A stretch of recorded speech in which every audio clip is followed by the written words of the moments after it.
Voilà, je vous invite à reprendre notre lecture de l'Épître aux Hébreux.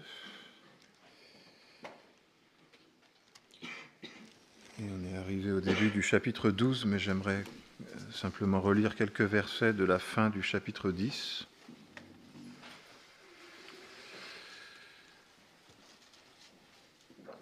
Je vais lire à partir du verset 32.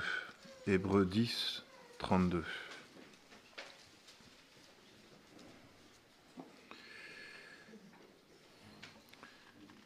Mais souvenez-vous de ces premiers jours où, après avoir été éclairés, vous avez soutenu un grand et douloureux combat. D'une part exposé en spectacle par les opprobres et les tribulations, d'autre part vous rendant solidaires de ceux qui subissaient ce traitement. En effet, vous avez eu de la compassion pour les prisonniers et vous avez accepté avec joie qu'on vous arrache vos biens, sachant que vous aviez des possessions meilleures et permanentes. N'abandonnez donc pas votre assurance, qui comporte une grande récompense. Vous avez en effet besoin de persévérance, afin qu'après avoir accompli la volonté de Dieu, vous obteniez ce qui vous est promis. Car encore un peu de temps, bien peu, et celui qui doit venir viendra, il ne tardera pas. Et mon juste vivra par la foi. Mais s'il se retire, mon âme ne prend pas plaisir en lui. Quant à nous, nous ne sommes pas de ceux qui se retirent pour se perdre, mais de ceux qui croient pour sauver leur âme. Et on peut reprendre donc chapitre 12, verset 1. Nous donc aussi, puisque nous sommes environnés d'une si grande nuée de témoins, rejetons tout fardeau et le péché qui nous enveloppe si facilement, et courons avec persévérance l'épreuve qui nous est proposée, les yeux fixés sur Jésus, qui est l'auteur de la foi et qui l'amène à la perfection. Au lieu de la joie qui lui était proposée, il a supporté la croix, méprisé la honte, et s'est assis à la droite du trône de Dieu. Considérez en effet celui qui a enduré de la part des pécheurs une telle opposition contre sa personne, afin que vous ne vous fatiguiez pas, l'âme découragée. Vous n'avez pas encore résisté jusqu'au sang en combattant contre le péché. Et vous avez oublié l'exhortation qui vous est adressée comme à des fils. Mon fils, ne prends pas à la légère la correction du Seigneur, et ne te décourage pas lorsqu'il te reprend. Car le Seigneur corrige celui qu'il aime et frappe de verge tout fils qu'il agrée. On va s'arrêter là pour la lecture et on ajoutera deux lectures, d'abord dans l'épître de Jacques, au chapitre 5.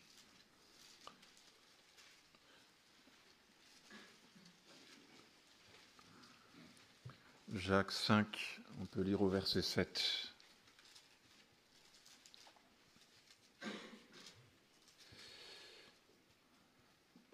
Jacques 5, 7. Prenez donc patience, frères, jusqu'à l'avènement du Seigneur. Voici que le laboureur attend le précieux fruit de la terre, plein de patience à son égard, jusqu'à ce qu'il ait reçu les pluies de la première et de l'arrière-saison. Vous aussi prenez patience, affermissez vos cœurs, car l'avènement du Seigneur est proche. Ne vous plaignez pas les uns des autres, frères, afin que vous ne soyez pas jugés.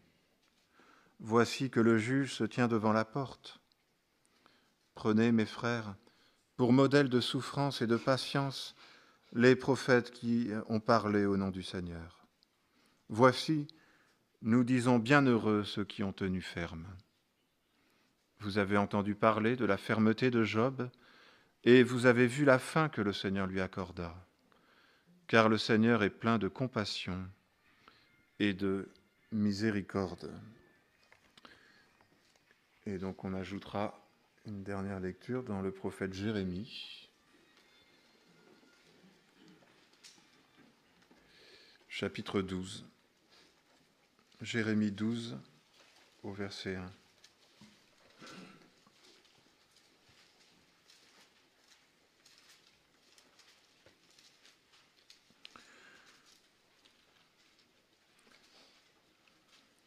Tu es trop juste, ô Éternel, pour que j'entre en procès avec toi.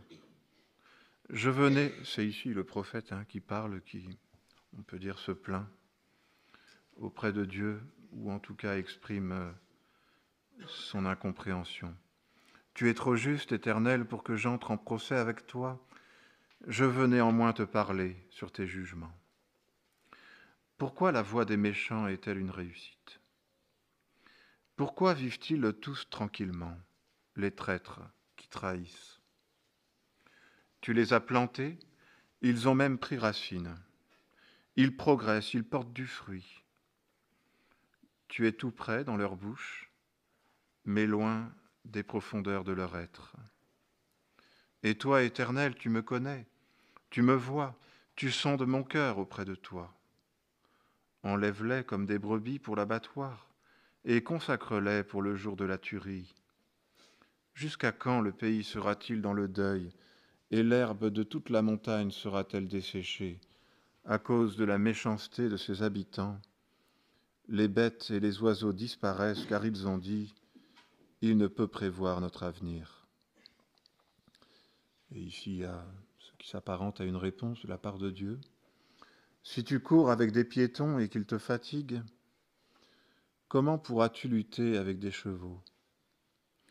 Et si tu n'es en sécurité que dans un pays paisible, que feras-tu lors de la crue du Jourdain? Car tes frères eux-mêmes aussi, et la maison de ton père te trahissent. Ils crient eux-mêmes aussi à pleine voix derrière toi. Ne les crois pas quand ils auront des bonnes paroles pour toi. Voilà, jusqu'ici pour la lecture. On a déjà eu largement l'occasion de le souligner pour ceux qui sont d'ici, on va dire. L'épître aux Hébreux est une épître destinée à des chrétiens, donc d'origine juive, qui ont quitté la foi des pères et qui en ont tiré bien des épreuves, des souffrances. On peut dire, ils payent le prix. Ils payent le prix de leur conversion. Et ils sont dans une souffrance qui les amène à avoir la tentation du retrait, du découragement, qui peut, dans leur cas, aller jusqu'à dire « bon, on va arrêter d'être chrétien, on va se contenter d'être juif, ce sera déjà pas mal. » Abandonner les assemblées chrétiennes, retourner ou rester à la synagogue, rentrer dans le rang, se cacher à nouveau. C'est bon, on a compris, on arrête. Sauf que ça, c'est quitter le chemin de la foi. Et toute l'exhortation de l'auteur de cette épître, c'est de leur dire, mais ne vous lassez pas l'âme découragée, ne soyez pas de ceux qui se retirent parce que ce serait se perdre. Et donc une exhortation à persévérer dans la foi. Mais persévérer dans la foi, c'est aussi persévérer dans l'épreuve, persévérer et accepter une vie de souffrance, de difficulté, d'inconfort. Et cette invitation à la persévérance est forcément quelque chose qui nous parle. C'est vrai en tout temps, c'est vrai pour tout le monde.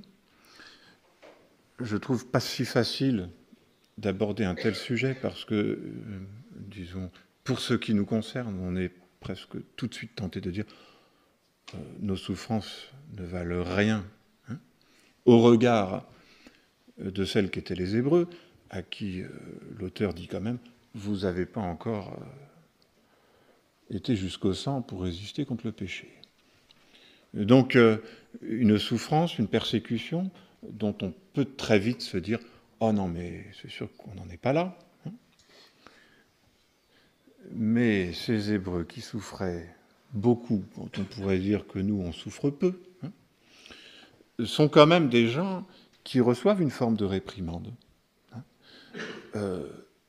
Puisque ici, on dit, mais vous avez oublié l'exhortation qui vous est adressée comme à des fils. Donc, quand on vous dit ça, c'est gentil, mais c'est qu'on vous reprend.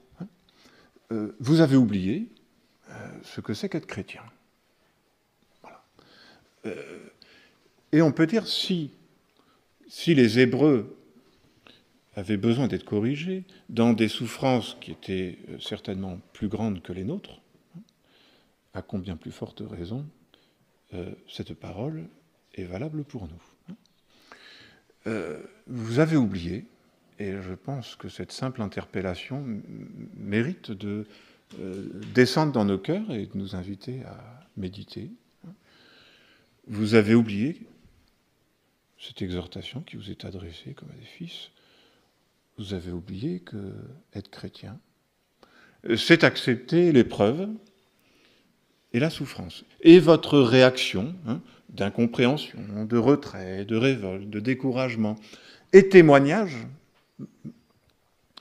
bien que jamais on le formulerait comme ça, que vous avez oublié quel était le chemin, si quelqu'un veut me suivre, qui se charge de sa croix, qui renonce à lui-même, qui me suive. Je suis frappé de voir à quel point l'auteur de cette épître, disons, manifeste un intérêt pour la souffrance et le découragement des Hébreux. La souffrance de nos frères et sœurs est quelque chose qui ne peut nous laisser indifférents, pour lequel on se préoccupe, pour lequel, ici, on écrit une épître. Et peut-être, quand même, je trouve que c'est une des plus belles. Et elle est témoignage, cette lettre, d'une préoccupation, d'un amour, d'un souci de renouveler la foi. Celui qui a l'âme abattue, qui le relèvera? Le Seigneur m'a donné une langue exercée pour que je sache soutenir par la parole celui qui est abattu. Donc c'est bien quand je sens, et des fois on le sent, bon, peut-être c'est l'âme du pasteur, mais je pense que c'est valable toujours, quand on sent que l'Église est triste, que les gens sont abattus, on va dire, c'est des tristounets aujourd'hui. C'est une préoccupation qui est absolument essentielle. Je ne peux pas supporter que mes frères, mes amis, passent par des moments où ils sont tentés de se décourager sans quelque part avoir quelque chose à dire. Et je parlais il n'y a pas très longtemps avec quelques amis, et puis il y a des besoins dans l'Église, que faire? On ne sait pas. Et j'ai dit, mais je ne sais pas ce qu'on peut faire, mais ce qui est sûr, c'est qu'il faut qu'on y soit. Parce qu'on ne peut pas être indifférent à la souffrance, à la fatigue et au découragement. Mais pour autant, ce n'est pas de la complaisance. On n'entend pas « Oh, mes pauvres Hébreux, vous n'êtes quand même pas vernis. » Non. Il y a une exhortation qui est adressée, il y a une préoccupation, mais elle va déboucher, presque quand même sur une forme de reproche. Et c'est là qu'il y a cette fermeté dans l'amour. Vous avez oublié ce que c'est qu'être chrétien, alors on va se le redire ensemble. Et ça, c'est tout l'esprit du Seigneur, qu'on retrouve déjà dans l'Ancien Testament, auprès des prophètes, et on aurait pu lire plusieurs passages, notamment Jérémie, qui se retrouve dans un ministère très difficile. Disons, essentiellement, il a l'opposition de tous, mais essentiellement parce qu'il est rejeté par ceux qu'il aime, par les siens, par son peuple. Il est prophète, il est messager du Seigneur, mais ses frères n'ont pas envie d'entendre ce qu'il a à leur dire. Voilà. Et parfois, il va être même mis dans la fosse. On connaît l'histoire de Jérémie. Et Jérémie, de temps en temps, est pris par l'incompréhension et il a envie de contester avec Dieu. Tu es trop juste pour que je te conteste. Enfin, je vais le faire quand même. Voilà, ça, c'est tout l'homme. On sait qu'on ne doit pas le faire et qu'il ne faut pas le dire, mais enfin, le problème, c'est qu'on a quand même besoin de le dire. Et je pense que le Seigneur nous en veut pas, mais si on le lui dit, si on ose le lui dire, lui, il ose aussi nous répondre. Et voilà que la réponse que Dieu donne à Jérémie, si tu te fatigues avec des piétons, qu'en sera-t-il avec des chevaux? Et si tu n'es pas paisible, qu'en sera-t-il auprès du Jourdain? On retrouve cette pensée très souvent. Et on aimerait, et peut-être on viendrait auprès du Seigneur avec cette envie de s'entendre dire « mon pauvre petit », et on a envie de sucrerie. Hein. Et le Seigneur nous dit « mais il va falloir te préparer à davantage. Il va falloir accepter une souffrance plus grande. » C'est quelque chose qui peut nous mettre en colère, et c'est pour ça qu'il faut une langue exercée pour le dire. Parce que quand même, aller dire à celui qui souffre, tu sais, ça pourrait être bien pire, si c'est juste pour pouvoir rentrer chez soi, se mettre en chaussons et passer du bon temps, on a donné une bonne exhortation à pas cher, on a mis l'autre dans le fond du trou, et puis nous, comme ça, on est peinards, et puis on est sûr que c'est juste, parce que le Seigneur le dit aussi. C'est des choses qui peuvent exister, c'est pas l'esprit, bien sûr, des gens inspirés, parce qu'ils portent le fardeau des frères, mais l'exhortation dans l'Église, c'est que quand on est tenté de souffrir, eh bien, on va s'encourager à la persévérance. On va se détourner de nous-mêmes et on va poser un regard sur les prophètes qui nous ont précédés. C'est ce qui est dit dans Jacques. Hein. Prenez pour modèle de patience, de souffrance, les prophètes qui vous ont précédés. Et je pense que c'est quand même le sens de ce chapitre 11 de l'Épître aux Hébreux, hein, sur la foi des pères, qui sont là devant nous comme des modèles et des exemples qui ont souffert et qui ont persévéré dans la foi dans des moments où l'obstacle était énorme. Et la foi, c'est bien ce regard qui se pose ailleurs que sur soi, sur sa souffrance, sur son incompréhension. Je me détourne de moi-même.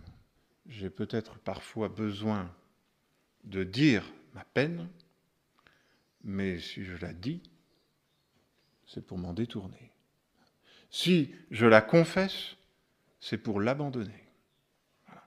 Et porter un regard ailleurs. J'ai juste rapidement dit vendredi que, quelque part, ce chapitre, avec toute la foi, hein, Abraham, Moïse, le peuple, on a vu tout ça, Noé, hein, était comme une galerie de tableaux qui nous présentaient ce qu'était la foi dans ses différents aspects, mais ces tableaux nous montrent toujours des hommes et des femmes qui portaient le regard ailleurs et qui le portaient sur le Seigneur Jésus-Christ, sans toujours en avoir conscience, bien sûr, parce qu'ils n'avaient pas cette révélation, c'était l'ancienne alliance, mais ils portaient déjà l'opprobre de Christ. Ils voyaient déjà celui qui est invisible, c'est-à-dire le Seigneur lui-même. Et ces tableaux donc dépeignent des hommes, des femmes qui avaient la tête dressée, qui allaient plus loin que l'obstacle. Et ça m'a frappé, par exemple, on ne va pas revenir en arrière trop, hein, mais ça m'a beaucoup frappé par rapport à Moïse et Pharaon. Il n'a pas craint la fureur du roi. Voilà ce qui est dit, c'est par la foi que Moïse n'a pas craint la fureur du roi. La fureur de l'oppresseur, qui est tu pour avoir peur de l'homme. La fureur de l'homme me paralyse et je ne vois plus que lui. Voilà. De même que le mal qu'on m'inflige, et c'est le drame, c'est des choses, disons, frappantes, tellement frappantes quand même, mais il y a des gens qui ont été à Auschwitz, qui ont été dans les camps de concentration, et qui ont fini par se tuer. Ils n'ont pas réussi à rejeter le fardeau.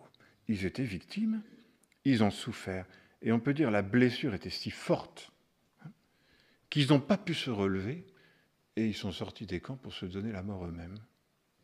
Vaincus par la puissance de la mort, par la puissance du mal, dont ils étaient pourtant victimes. Mais c'est des choses, on n'a pas vécu Auschwitz, bien sûr, mais combien de gens aujourd'hui se noient dans leur chagrin, dans leurs souffrances, dans les injustices qu'ils ont vécues et qui sont réelles. Et vous percevez bien qu'à les plaindre, vous les noyez. Parce que plus on en parle, plus on est vaincu. Vaincu par le mal. Et on peut être vaincu, et c'est dramatique ça, par le mal qu'on fait. On pourrait dire ça, au moins c'est justice. Mais on peut très souvent être vaincu par le mal qu'on nous a infligé. Parce qu'on est sous l'oppression du mal. Et c'est là que cet exemple de Moïse, je trouve, est si beau. Il n'a pas craint la fureur du roi parce qu'il voyait. Il était comme voyant celui qui était invisible. On passe là non plus d'une chose et d'une réalité, mais à une personne, celui qui, il l'a vu, et de voir le Seigneur a fait que le Pharaon, il en avait plus peur. Et c'est sûr qu'il faut lire le récit d'Exode, ça vaut la peine, sous ce regard. Moïse, qui est le représentant d'un peuple asservi, qui n'est personne au niveau humain et au niveau de l'Égypte, parle, disons, de haut au Pharaon, parce qu'il voit celui qui est invisible, parce qu'il a un chef, qui est le Seigneur Jésus-Christ. Et on a là quelque chose qui nous dit comment on sort de l'oppression, qui nous dit comment on peut sortir de l'oppression, de la souffrance, et de ce regard sur ma vie qui m'accable, qui me décourage et qui me pousse à me retirer. Il voyait celui qui était invisible. Je ne sais pas si vous avez remarqué, on a chacun des expériences, heureusement on n'est pas tous face à des oppresseurs terribles, mais le lien qui lie l'oppresseur à l'opprimé, c'est la crainte. Et à partir du moment où j'ai plus peur, l'oppresseur le sent, je lui file entre les doigts. Parce que c'est par la peur que je maintiens mon emprise et mon pouvoir. Et on voit ce Pharaon complètement désarmé, désarçonné, parce que tout ce qu'il sait faire, c'est un homme de pouvoir, il tyrannise, mais voilà que pour une fois, quelqu'un lui échappe. Et cette personne, Moïse, qui, voyant le Seigneur, disons, ne craint pas le roi, va emporter dans cette délivrance tout un peuple qui lui craignait quand même, mais qui va être mis au bénéfice, c'est le type de Christ, de la foi de Moïse. Bon. Mais cette réalité de quelque chose qui échappe, et cette souffrance, ce découragement, cette incompréhension qui pèse sur moi, dont je ne vais pas me sortir par mon pauvre, ma pauvre, mais dont je vais sortir en me disant, oui, c'est cela, mais il y a plus que cela. Je vais regarder ailleurs, je vais regarder vers celui qui est invisible, et c'est ce qui va me permettre de sauter l'obstacle, on peut dire. Parce que c'est bien ça le thème ici. Nous donc, qui sommes environnés d'une ces grandes nuées de témoins, il y a cette image d'une forme de mouvement. En vélo, il semble que quand on est au milieu du peloton, on pédale moins fort. On est pris dans l'ensemble, dans le mouvement. Environnés d'une si grande nuée de témoins, rejetons tout fardeau et courons. Donc, cette vie qui est une course, et c'est bien ça la vie du chrétien, c'est pour ça que je ne peux pas m'arrêter, et courons l'épreuve, on pourrait parler d'obstacles. Et voilà que comment est résumée, décrite la vie du chrétien, c'est une course d'obstacles, je pense, on peut le dire comme cela. Une course, je ne veux pas trop développer, Jean-Yves il pourrait peut-être plus en parler que moi, je n'ai pas fait de course à pied. Il y a l'euphorie du début, et puis après il y a le creux du milieu, je sais pas. Après, à la fin, peut-être des fois on n'en peut plus, des fois on sent qu'on arrive bientôt au bout, donc ça nous fait redoubler d'énergie. Je sais, chacun le vit à sa manière. Une course d'obstacles, il y a des grands obstacles et des plus petits. Et bizarrement, ce n'est pas toujours les plus grands obstacles qu'on a le plus de mal à franchir, je pense. Mais comment je fais? Et dans ma vie personnelle, je me sens, franchement souvent, je pense que ça parlera à quelques-uns, j'ai des fois l'impression d'être comme un cheval qui refuse l'obstacle. En tout cas, c'est ce que vous craignez. Vous en avez bien franchi quelques-uns, mais vous craignez le moment où ça sautera plus. Ça fait peur, ça. Et comment je saute l'obstacle? En courant. Parce que s'il n'y a pas de mouvement, s'il n'y a pas de vitesse, j'y arriverai pas. Et c'est cette espèce de paradoxe et d'épreuve que pour sauter l'obstacle, il faut accepter de courir. C'est comme, je pense parfois, notamment aux jeunes, je dis, ils voudraient entrer dans la vie chrétienne et apprendre, un peu comme si on voulait apprendre à nos enfants à faire du vélo sans avancer. C'est plus pratique. On préférait qu'ils apprennent sans vitesse, parce qu'ils se feraient moins mal. Mais s'il n'y a pas de vitesse, il n'y a pas d'équilibre. Et on est donc dans cette marche, et c'est ça la vie du chrétien. Courons avec persévérance. Pour sauter l'obstacle, je dois accepter de courir. Et c'est pour cela que le fait que je n'arrive plus à franchir l'obstacle est témoignage à un certain niveau, et ce n'est pas toujours conscient, que j'ai arrêté de courir. Que ce qui me paraissait, puisque ça me paraît insurmontable, c'est que je ne cours plus. Parce qu'il n'y a aucune épreuve qui ne soit donnée, qui n'ait été humaine, qui ne soit permise par Dieu. Le Seigneur, on peut dire, me permet de les passer, ces épreuves, mais je ne pourrai les passer que si je suis en train de courir. Et c'est quand même le témoignage qu'on peut rendre parfois. Je me suis rendu compte que je m'étais arrêté. On ne s'en rend pas toujours compte, c'est un petit peu comme l'eau du bain, vous savez. Elle refroidit d'un coup. Quand vous vous êtes délassé, vous étiez si bien que vous avez fait votre sieste. D'un coup, on se réveille, on se dit, mais c'est froid. Ça s'est refroidi, je ne sais pas à quel moment c'est devenu froid. Mais voilà que je me suis arrêté. Et que je n'ai plus aucune force. Et je dois accepter alors d'entendre. Vous avez oublié l'exhortation, cours. Vous avez oublié cette exhortation, mais accepte l'épreuve. Accepte de souffrir. Le Seigneur Jésus lui-même, on l'a déjà souligné, ne nous a pas dit autre chose. Si quelqu'un veut me suivre, qui se charge sa croix, qui renonce à lui-même et qui me suive, c'est celui qui veut, ou plutôt c'est celui qui accepte de perdre sa vie, qui va la retrouver. Je suis bien sur ce chemin que la parole, l'Évangile décrit comme un chemin étroit, qui est renoncement à soi-même, qui est acceptation de la souffrance. Je dois accepter de courir. Et quand je m'arrête, je dois accepter d'entendre, il faut reprendre la course, il faut marcher à nouveau.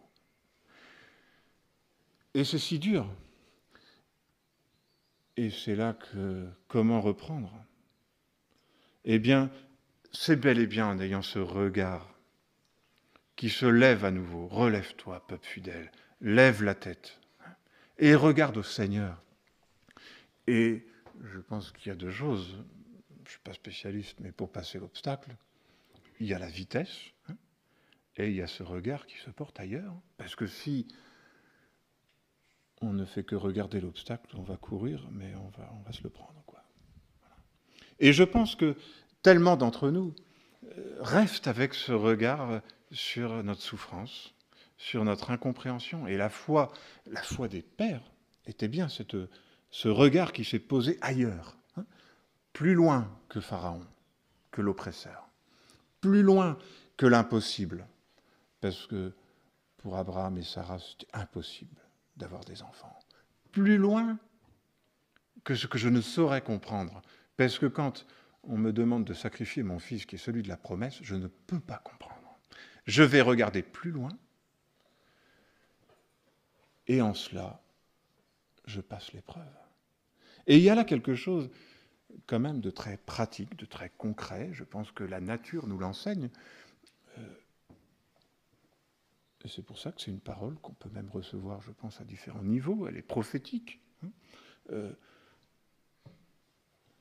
Il faut des fois aller plus loin que la douleur et se lever quand même. Il faut des fois aller plus loin que le chagrin et servir avec un cœur en peine. Aller au-delà, mais pourquoi?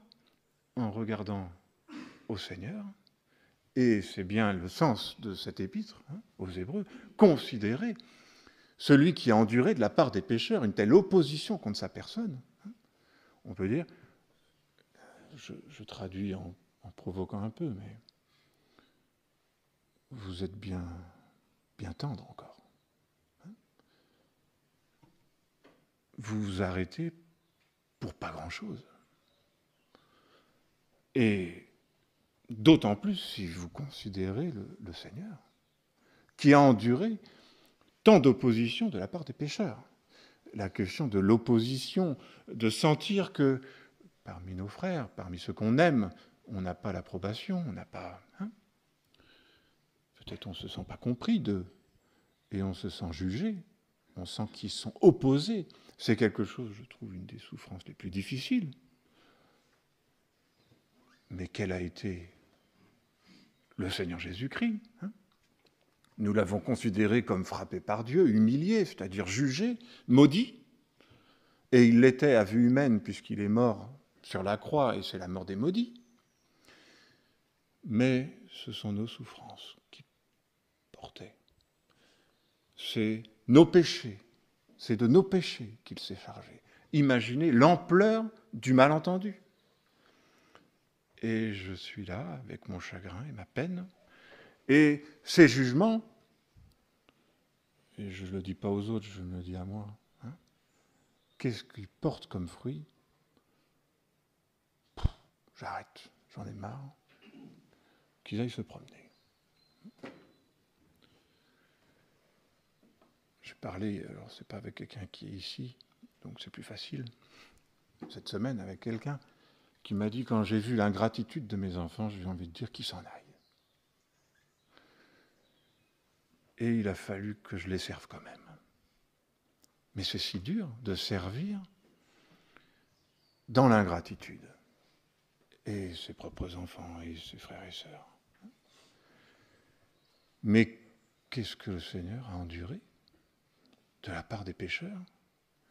Et donc, de regarder à lui, parce qu'en fait, regarder à lui, c'est bien sûr regarder à sa victoire et à sa gloire, et au lieu où il règne, mais c'est aussi considérer le chemin qu'il a emprunté pour y aller, qui est un chemin de souffrance, d'épreuve.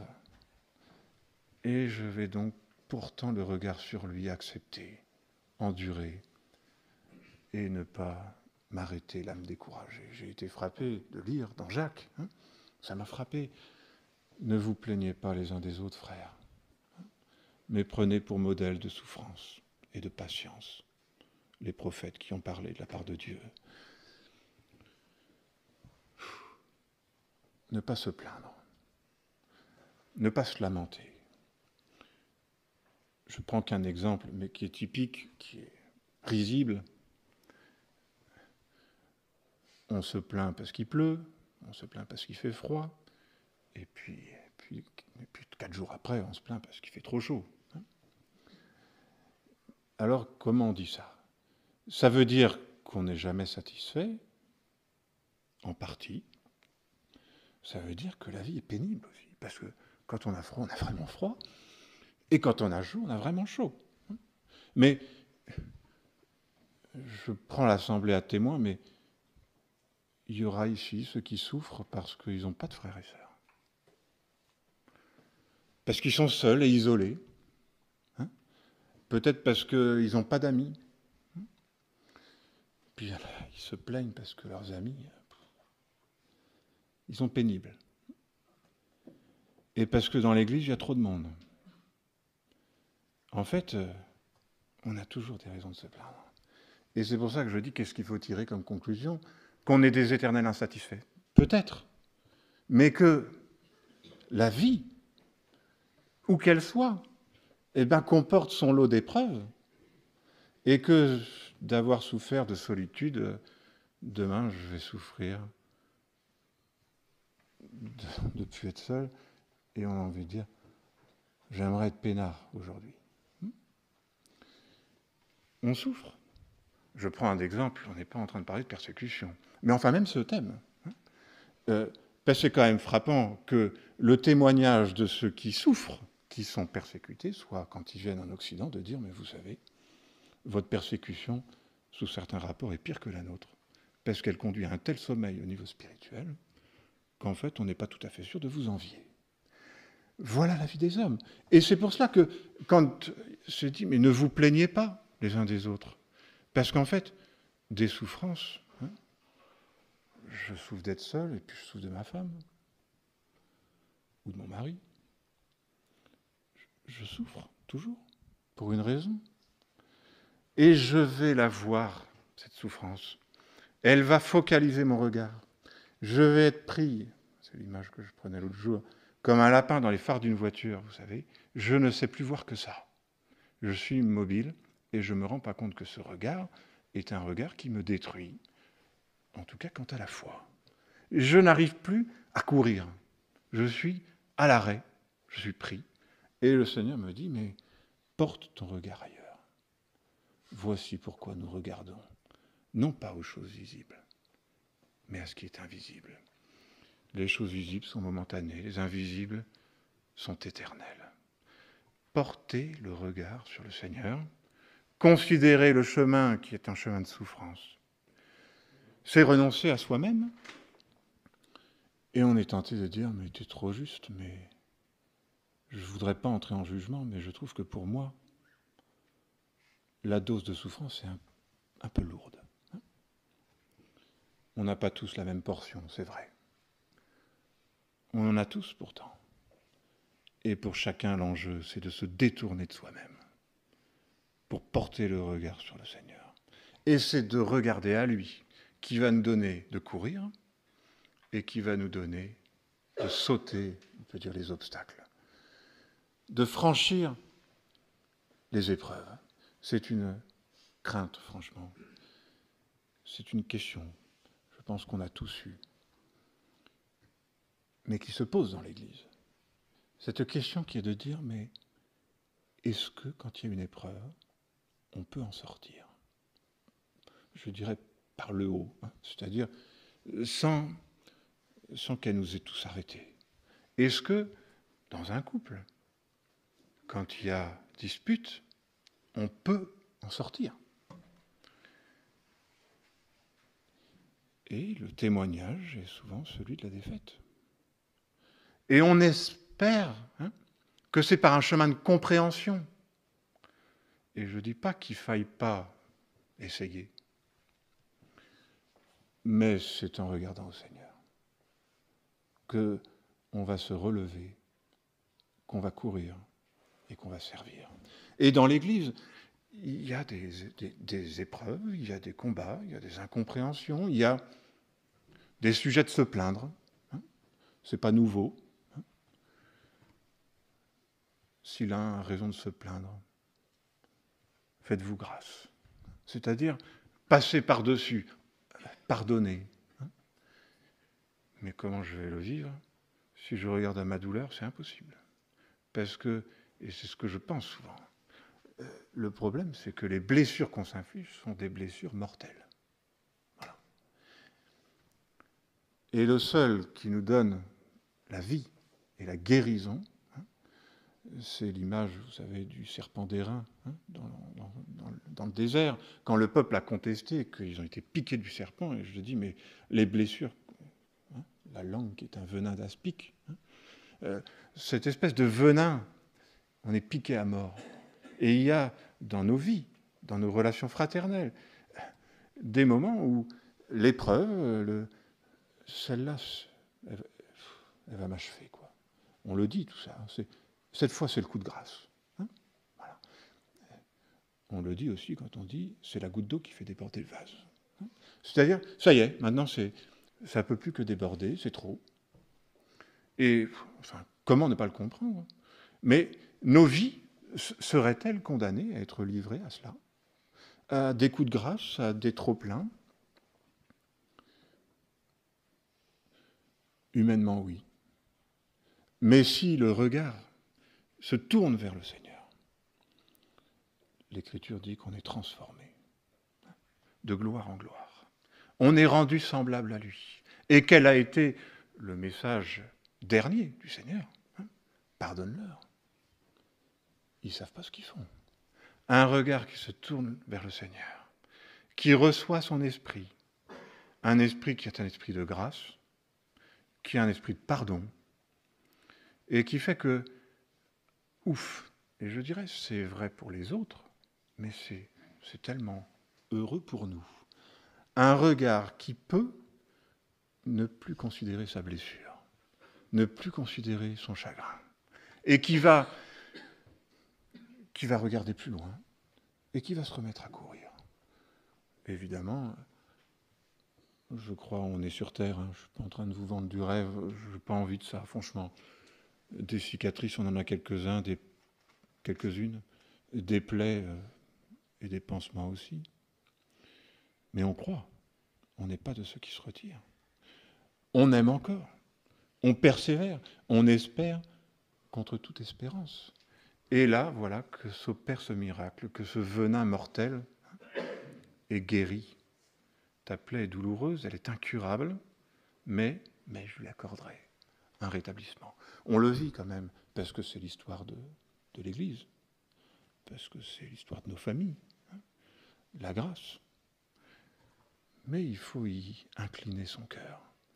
Et je ne vais pas le faire, j'y arriverai pas si je suis rivé sur moi-même. Ça m'a frappé, je termine avec ça, ce verset qu'on lit dans les psaumes. Il faut lire les psaumes. David qui a subi tant de blessures, tant d'injustices, et c'est le programme des prochaines réunions.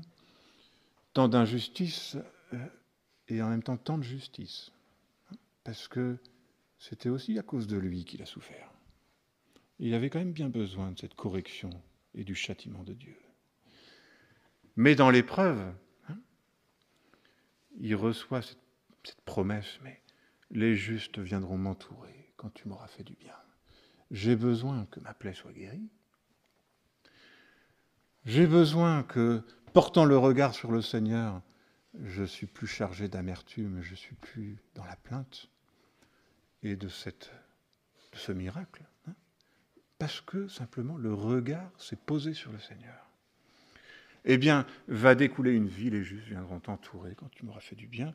C'est proprement, on peut dire, la préfiguration de l'Église, des frères ensemble, qui, on peut dire, qui ne se regardent pas eux-mêmes, et qui ne regardent pas leurs voisins avec un air de se plaindre, mais qui regardent au Seigneur. Et c'est l'image, cette galerie, tableau. Qu'avaient-ils tous? Ils portaient le regard sur le Seigneur.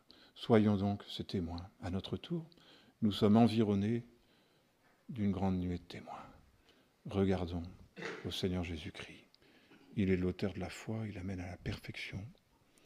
Il a accepté la honte, le déshonneur. Il a porté nos péchés. Tout est de lui, par lui et pour lui. À lui la gloire. Je vous invite à prier.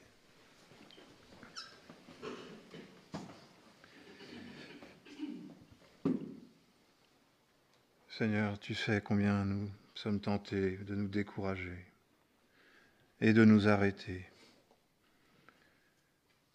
Et Seigneur, les épreuves qui sont les nôtres, nous voudrions bien intellectuellement nous dire qu'elles sont peu de choses, mais la réalité c'est qu'elles nous font mal quand même, et qu'à bien des égards elles semblent incurables.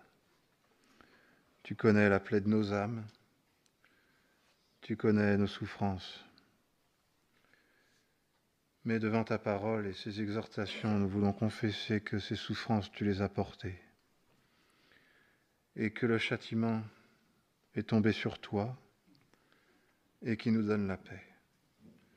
C'est pourquoi, dans ce qui ne peut qu'être un acte de foi, nous acceptons à ta parole de nous détourner de nous-mêmes, de nous détourner de l'oppresseur, de nous détourner de ces frères et sœurs qui peut-être parfois malgré eux, nous ont fait souffrir et blesser. Et nous acceptons de porter le regard sur toi, Seigneur Jésus-Christ. Nous voulons considérer ton modèle, ton exemple et ta victoire. Et nous te prions d'opérer ce miracle, de renouveler la foi, le zèle, et nous donner, là où nous avons eu la tentation de nous arrêter, de nous donner la force de courir à nouveau. Seigneur, nous acceptons et nous croyons, mais nous te prions de venir à notre secours et de créer toi-même le soulagement, le secours. Nous ne voudrions pas être de ceux qui restent comme blessés à mort. Et c'est pourquoi nous espérons en toi. Nous te bénissons et nous te glorifions. Au nom de Jésus. Amen.